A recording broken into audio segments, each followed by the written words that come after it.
Liability management strategies. You want to avoid liability. It's bad, but it's not the worst thing in the world. Punitives are worse. Negligence, malfeasance give rise to punitive, where you get hit far harder than the actual damages. Now, it's not always possible to get rid of liability, but you do want to minimize it. Things that can give rise to liability: exposure of customer information to attackers, your credit card database, all your customer credit cards that you stored. They thought they were storing in the cookie. No, it was just a pointer on their system to point to your database where you store their credit card. You get hit.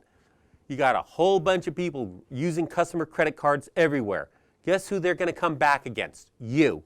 They're going to ask, did you do what's needed to protect it?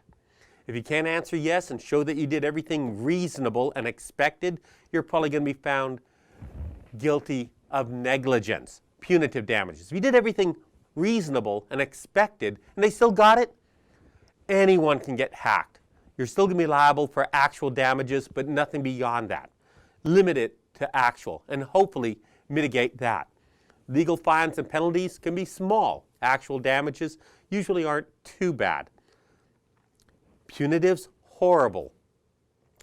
You can get a reputation as an uncaring or irresponsible organization, someone who doesn't care to do the right thing. Now, when I think of this, I think of Ford Motor Company, that the beautiful, wonderful Pinto, as typified so well in the movie Top Secret, where a German Jeep just barely taps the back and it explodes. And you picture the kids in the back seat all frying alive.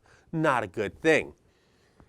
Ford knew about the dangers of the Pinto with the gas tank. Maybe not as extreme as that movie, of course, but they knew about it. The memos leaked. They thought it was cheaper to pay off a few death claims than to fix the car.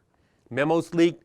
All of a sudden it changed into paying the actual damages for the death to, you're not only going to pay the damages for people dying, you're going to make good on being such a horrid, irresponsible company. And they were.